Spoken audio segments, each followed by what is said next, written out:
All right, so this guide will cover in-text citations.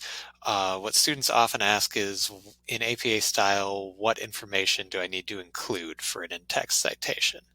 The answer to that question is that when using a citation in APA style, the author's last name and year of publication must be included. And in addition to this, if you use a direct quotation rather than a summary or a paraphrase, you must also include the relevant page numbers. So basically, always include author's last name, year of publication, and then if you're doing direct quotes, page numbers as well.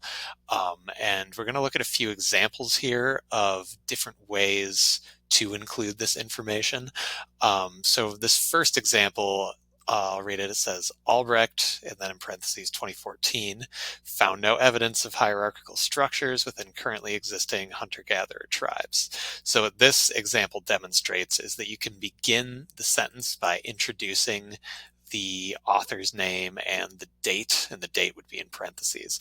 And in this case, this is all the information you would need right here because you're summarizing in your own words. So that would about cover that.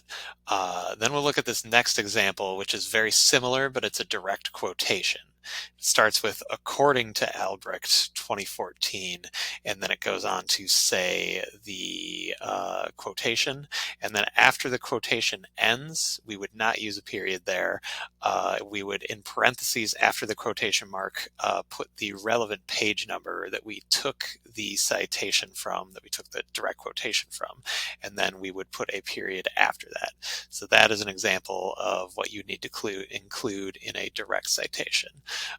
And then just for a couple of variants, we'll look at this summary, which I won't read the whole thing, but it is summarizing or paraphrasing an author's ideas, but it doesn't introduce it at the beginning of the quote. Instead, at the end of this citation, we get De Grazia 2015 at the end of the sentence. So if you don't introduce the author or the date before your summary, you can put it all in parentheses at the end of the summary.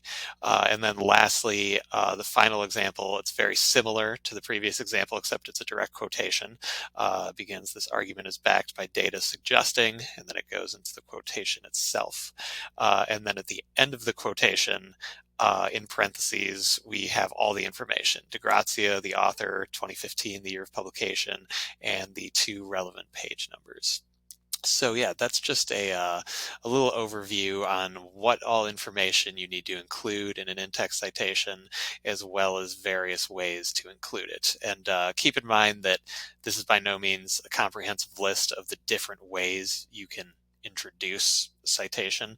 This is just a general overview to use as a guideline for your own citations. Thanks a lot, and I'll see you in the next video.